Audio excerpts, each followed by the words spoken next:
এই ব্যবসায়ীদের কেন এমন হুঙ্কার? কেন ব্যবসায়ীরা আগ বাড়ায় হাসিনা মারা খাইতে আসলো? ওনাদের কি ভয় ডর নাই? আমার আজকের আলাপ এটা নিয়ে। প্রথম কথা হইতেছে, ভয় ডর থাকে ওয়েল ইনফর্মড মানুষের। আপনি ধরেন গোয়েন্দা টুলস ব্যবহার কইরা যতক্ষণ না জানবেন বিল্ডিং এর ওই পারে ওত পাইতা বসে আছে ঘাতক, ততক্ষণ তো আপনি হেভি কনফিডেন্স নিয়ে হাইটা যাবেন ওই ঘাতকের সামনেই। এই ব্যবসায়ীরা যেহেতু বেশিরভাগই মূর্খ, তাই এরা বুঝতেই পারে নাই যে এরা সবাই একসাথে হারিকিরি করেছে। হারিকিরি কি জানেন? হারিকিরি হচ্ছে জাপানি স্টাইলে আত্মহত্যা। এটা কিন্তু খুবই সম্মানের আত্মহত্যা। মানে যারা সম্মানীয় মানুষ তারা এমন একটা কাজ করছে যে আর মুখ দেখাতে পারতেছে না, সে তখন হারিকিরি করে। মানে নিজের পেটে নিজে ইনকে করে তলোয়ার ঢুকায় দেয়, তো সুইসাইড খায় আর কি। তো এটা কয় হারিকিরি। আচ্ছা, এবার আমরা একটা ইতিহাস দেখি। ইতিহাসে যত স্বৈরাচার ফ্যাসিবাদ আসছে, বিজনেস কমিউনিটির একটা বড় অংশ তাদের সাপোর্ট করে গেছে। সেটা হিটলার হোক, মুসলিনি হোক, স্পেনের ফ্র্যাঙ্কো হোক, এমনকি হাল আমলের মোদি হোক। কিন্তু কেন তারা এমন বিপজ্জনক পলিটিশিয়ানদের সাপোর্ট করে, এইটা একটু আমাদের বুঝে দেখা দরকার, তাই না? এক নম্বর কারণ হইতেছে, ব্যবসা তখনই সরগরম থাকে যদি দেশে স্ট্যাবিলিটি থাকে। মানে ধরেন মিছিল, মিটিং, হরতাল, অবরোধ, দাঙ্গা, আগুন, মাইপিট এসব যদি না থাকে। স্বৈরাচার বেশিরভাগ ক্ষেত্রে দেশকে কঠিন শাসনে রেখা এক ধরনের স্থিতিশীলতা দেয়। তো আপনার মনে হইতে পারে এটা তো ভালোই, তাইলে হ্যাঁ, তাহলে দেশ স্থিতিশীল, ব্যবসা ভালো চলতেছে, তাহলে তো ভালোই। হ্যাঁ, শোনেন ভাই, আপনি দেখবেন ভিখারিদের মধ্যে দুর্বৃত্ত আছে, তারা বাচ্চা ভাড়া করে ভিক্ষা করার সময় তো সেই বাচ্চা তো আর তার না, কান্নাকাটি করবে। তো কান্নাকাটি যেন না করে সেই জন্য নেশা জাতীয় জিনিস খাওয়ায়, ফেন্সিডিল খাওয়ায়, ইয়াবা খাওয়ায়, খাওয়ায় ঘুম পাড়ায় রাখে। সে বাচ্চা অঘরে ঘুমায়, দেখছেন না? এরকম করে কান্দে করে বাচ্চা নিয়ে আসে, অঘরে ঘুমাইতেছে। সেই বাচ্চাকে কান্দে নিয়ে ভিক্ষা করে। তার মানে কি বাচ্চাটাকে সে শান্ত রাখছে ভালোবাসা? বাচ্চা টেক কেয়ার কইরা না রাখেনি। বাচ্চাটা তো তারও না, বাচ্চার শরীর আর ভবিষ্যৎ তো সে ধ্বংস কইরা দিছে। এই যে কাঁঠাল রানের সময় ব্যাংক লুট হইয়া জয় বাংলা হইলো, এটা কারা করছে? এফবিসিসিআই তো করছে, ব্যবসায়ীরাই তো করছে। আমি আপনি তো ব্যাংক লুট করি নাই। তার মানে হাসিনার স্থিতিশীলতা হচ্ছে ফেন্সিডিল খাওয়ার স্থিতিশীলতা। গণতান্ত্রিক সমাজে যে স্থিতিশীলতা থাকে সেটা তৈরি হয় ইনস্টিটিউশন তৈরি করে। আমরা এই প্রসঙ্গে আলাপে আসবো পরে, যে ইনস্টিটিউশন কি, ডেমোক্রেটিক ইনস্টিটিউশন কি, ইনস্টিটিউশন কিভাবে ব্যবসাকে সাপোর্ট করে। ইটালির মুসলিনি, এই ফ্যাসিস্ট মুসলিনি, ওরা কিন্তু ব্যবসায়ীরা কথা সাপোর্ট করছিল। তারপরে হিটলারের সাপোর্ট করছিল জার্মানির ব্যবসায়ীরা। এটা আমরা দেখুন নি কারা কারা সাপোর্ট করছিল। তো মুসলিনির কপালে কি হয়েছিল জানেন তো? জানেন নাকি? হ্যাঁ, জানেন না? মুসলিম তো পালাইতে লাগছিল, পালাইতে লেগে ধরা পড়ছিল। ধরা পড়ার পরে মারছে। ওর সাথে ওর বউ ছিল, বউ গার্লফ্রেন্ড, যাই হোক গার্লফ্রেন্ড ছিল। তারপরে মাইরা উল্টা করে ঠ্যাং উপরে তুলে মাথা নিচের দিকে দিয়ে ঝুলে রাখছিল। হ্যাঁ, তো তারপরে তারপরে ওই সবাই যা থুতু দিত আর কি মুসলিনিতে, কি বিশাল ফ্যাসিস্ট, থুতু দিত। তো তারপরে দেখলো যে বাচ্চারা তো থুতু দিতে পারতেছে না অত উপরে, তখন তার নিচে নামায় রাখছে, নিচে নামায় ড্রেনের মধ্যে রাখছে, ড্রেনের মধ্যে থুতু দিছে। সো ফ্যাসিস্টদের পরিণতি এটা। হিটলারের কি পরিণতি হয়েছে জানেন তো? হ্যাঁ, নিজের গায়ে নিজেই আগুন দিয়া আত্মহত্যা করছে। যা দুই নাম্বার কারণ হইতেছে যে প্রফিট ম্যাক্সিমাইজেশন আর মার্কেট কন্ট্রোল। এটা একটু বুঝে নিই। হ্যাঁ, প্রফিট ম্যাক্সিমাইজেশন মানে হচ্ছে মুনাফাকে সর্বোচ্চ পর্যায়ে নিয়ে যাওয়া, যতখানি করা যায় মুনাফা ততখানি। স্বৈরাচারী শাসক সবসময় কিছু সুনির্দিষ্ট বিজনেস গ্রুপের সাথে বিশেষ একটা সম্পর্ক গড়ে তোলে। এর ফলে তাদের হাতে বাজার নিয়ন্ত্রণ করার একটা মেকানিজম চলে আসে এবং বিপুল মুনাফা করতে পারে। আপনাদের এক্সাম্পল দিই একটা। চামড়া বাংলাদেশের একটা গুরুত্বপূর্ণ রপ্তানি পণ্য, তো তাই না? এই চামড়ার উপরে নির্ভর করতো মাদ্রাসার লাখ লাখ এতিম শিশু। কিন্তু এই ব্যবসায়ীরা এমন একটা ব্যবস্থা তৈরি করলো যে আমরা যেন নামমাত্র দামে চামড়া বেচতে বাধ্য হই। এরা যে রপ্তানি করে চামড়ার দাম কিন্তু সেখানে কমে নাই, মেলা বাড়িছে। কিন্তু সে এমন একটা মেকানিজম করেছে যে আপনার টাকাটা দিবে না। চামড়ার ব্যবসায় বাংলাদেশের লাভ কিন্তু মারাত্মক, কিন্তু আপনি টাকা পাইতেছেন না। আমি জানি না মাদ্রাসার এতিম বাচ্চারা কেমনে চলতেছে এখন। এতিমের হকের টাকা মাইরা এরা খায়, কেমন জালেমেরা। আমার বিশ্বাস মাদ্রাসার এতিম বাচ্চারা নিশ্চয়ই কোনো না কোনো উপায়ে এখন টিকে আছে, কষ্ট হইতেছে কিন্তু হয়তো টিকে আছে। তো এই সাম্প্রতিক বইটায় আপনি মেলা এক্সাম্পল দেখবেন যে কিভাবে ব্যবসা প্রতিষ্ঠানের সাথে শাসক সম্পর্ক কইরা প্রফিট ম্যাক্সিমাইজেশন করছে। মোদির জামানায় যেমন হয়েছে আদানি, দেখছেন না? তো এই প্রফিট ম্যাক্সিমাইজেশনের সবচেয়ে বড় উদাহরণ হচ্ছে হিটলারের জার্মানি। আমি জার্মানি থেকে কয়েকটা ঘটনা একটু বলি আর কি। সেরকম ওই সময় জার্মানিতে কয়েকটা ঘটনা ঘটছিল। সেই সময় জার্মানিতে দুটো খুব বড় কোম্পানি ছিল, আইজি ফারবান আর ক্রুপ। ফারবান ছিল ইউরোপের one of the largest companies, মানে ইউরোপের মধ্যে একটা অন্যতম বড় কোম্পানি। এদের কেমিক্যাল, ফার্মাসিউটিক্যাল সমস্ত ব্যবসা ছিল, খুবই রেসপেক্টেড কোম্পানি ছিল। কিন্তু এদের দুইজন সায়েন্টিস্ট কিন্তু নোবেল প্রাইজও পাইছিল। এরা হিটলারকে পয়সা দিত, তারা পয়সার বদলে ব্যবসা পাইতে থাকলো, বিশাল বিশাল ব্যবসা, টেকা আর টেকা। হিটলারের পার্টিও টাকা পাইতে থাকলো। হিটলার অবশ্য কাটালানির মতো নিজের টাকা নিত না, পার্টির ফান্ডে টাকা নিত। তো ফাইনালি তো জানেন যে হিটলার কনসেন্ট্রেশন ক্যাম্পে পুরায় মারছিল, তাই না? আগে গ্যাস দিয়ে তাদেরকে মাইরে ফেলতো, তারপরে পুরায় দিত আর কি। ওইটা কয় হলোকাস্ট।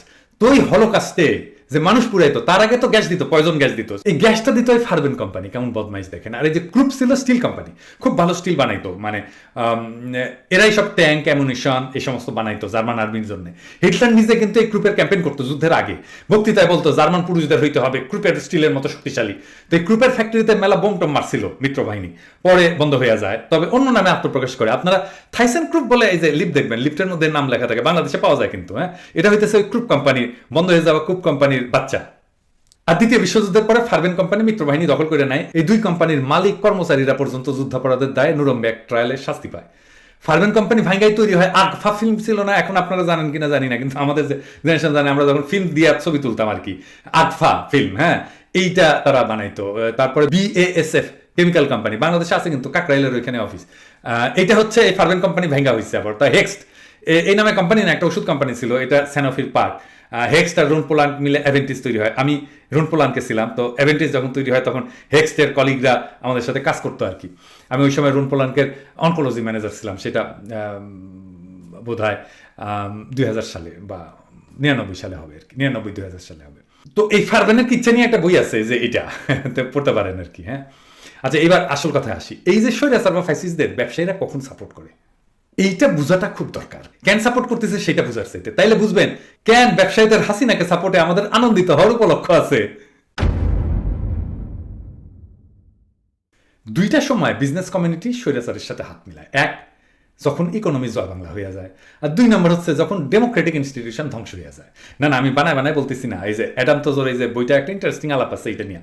সে দেখাইতেছে কেন নাজিরা যুদ্ধে জড়াইলো। তারা কিন্তু খুব ভালো করে জানতো যে এই যুদ্ধে লড়ার মতো সম্পদ কিন্তু জার্মানির নাই।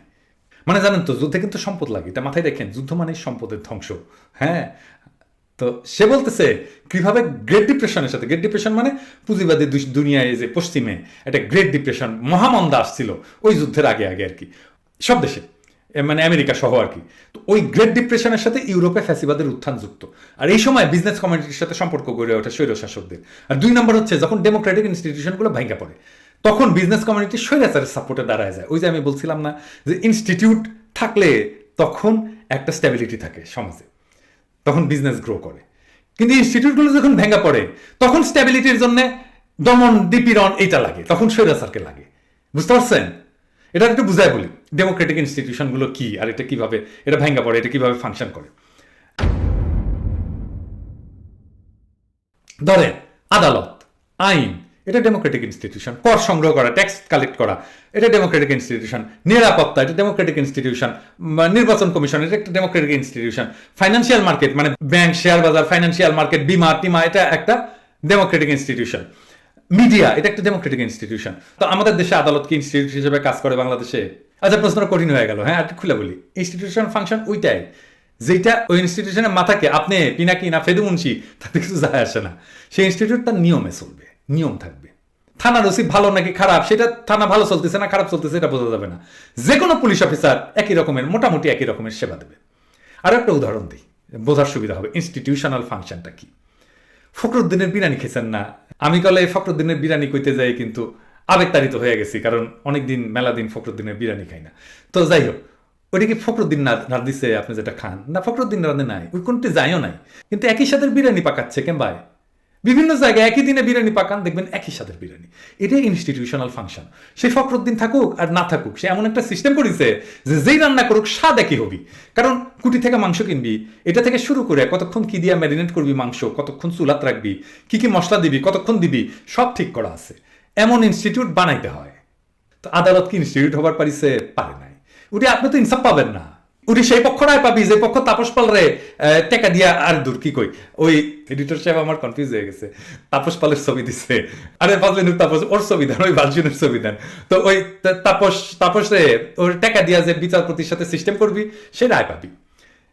যে ভ্যাট অফিসারকে খুশি করা দিতে পারবি, সে কম ট্যাক্স দিবি। তার সাথে যে সৎ ব্যবসা করবে সে কি পারবি না। তো একইভাবে দেখেন হাসিনার নাকি বিকল্প নাই। কেন? ওর কি দুটা মাথা না চারটা হাত, নাকি মাথার মেধা বেশি, নাকি হৃদয়বান? কোনোটাই তো না। রক্ত পিপাসু, প্রতিহিংসা পরায়ণ, লোভী, মৃত্যু, গর্ধব। রাষ্ট্র যদি ইনস্টিটিউট হিসেবে গড়ে উঠতো, তাহলে যে রাষ্ট্র যেই চালাক, জনগণের জীবনের রাষ্ট্রের ফাংশনে খুব একটা মেজর পরিবর্তন হইতো না। রাষ্ট্র ইনস্টিটিউট হিসেবে দাঁড়ায় আছে জন্য ট্রাম্প ফাজলামি করলেও সে বাইডেনের প্রেসিডেন্ট হওয়া ঠেকাইতে পারি নাই। আবার বাইডেনের পোলা হইয়া বাপ প্রেসিডেন্ট থাকার সময় মামলায় ফাইসা যাইতে হয় কিন্তু বাইডেনের পোলারে। এটা ইনস্টিটিউশন, বিজনেসের জন্য ডেমোক্রেটিক ইনস্টিটিউশন দরকার। এই আর্টিকেলটায় সেই আলাপটা পাইবেন। হ্যাঁ, তো ব্যবসায়ীদের কি হয়, ফ্যাসিবাদের সাথে কাটছড়া পাতলে সেটা আলাপ তো করলাম। হ্যাঁ, আরো আলাপ করা যায়, কিন্তু সময় নাই, টাইম নাই। তো পারলে এই বইটা পড়ে নিয়েন। হ্যাঁ, মেলা গল্প পাবেন আর কি। হ্যাঁ, এইরকম। তো হিটলারকে যে সমস্ত ব্যবসায়ী সাপোর্ট করেছিল তাদের ব্যাগে কি হয়েছিল সেটা বুঝবার পারবেন। আরো এক্সাম্পল দেওয়া যায়, আজ আর দিতেছি না, টাইম নাই। আমার ক্ষুদ্র ভ্রাতার ভগিনীরা বাকি কাজটা করে নিয়েন। আরো মেলা জায়গায় এক্সাম্পল পাবেন। স্পেনের ফ্যাসিস্ট ফ্রাঙ্কো সময়, চিলির পিনোশের সময়, বর্ণবাদী দক্ষিণ আফ্রিকায় একই ঘটনা ঘটছিল। আবার গণেশ উল্টাইলে ব্যবসাগুলো কেমনি জয় বাংলা হয়ে গেছিল সেটাও কলে খুঁজে পাবেন। তো কইছিলাম না, এইগুলো এমনই বেকুব যে বুঝবারই পারতেছে না যে কাটাল রানী উষ্টা খেতেছে, আর উষ্টা খেলে এদের হাসিনার তেল কেমনে বের করা হবে সেটাও টের পাচ্ছে না। মূর্খ হওয়ার কিছু সুবিধা আছে, আমি তালিকা পাইছি কারা কারা কি বলিছে, টেনশন লিও না।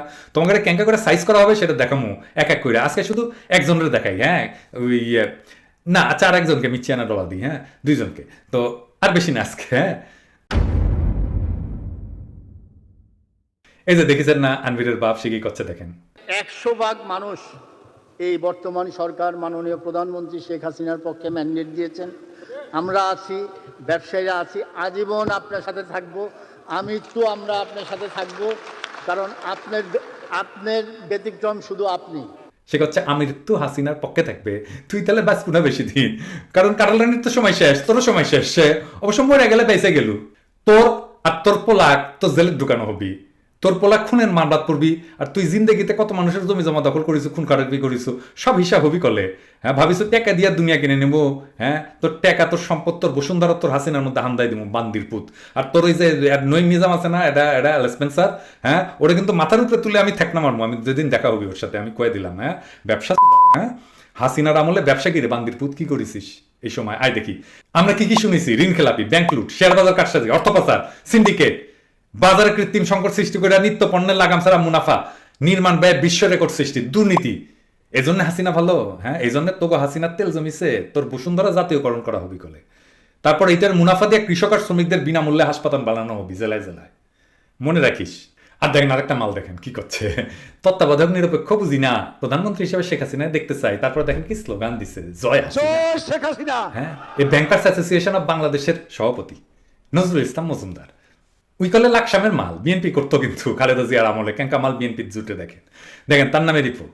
বন্ড সুবিধার অপব্যবহার এবং আমদানি রপ্তানিতে জালিয়াতির মাধ্যমে 1000 কোটি টাকা হাতিয়ে নেওয়ার অভিযোগ উঠেছে নজরুল ইসলাম মজুমদারের বিরুদ্ধে। গত 4 বছরে অবৈধভাবে অর্জিত অর্থের মধ্যে কমপক্ষে 210 কোটি টাকা যুক্তরাষ্ট্র সহ একাধিক দেশে পাচারেরও অভিযোগ রয়েছে তার বিরুদ্ধে।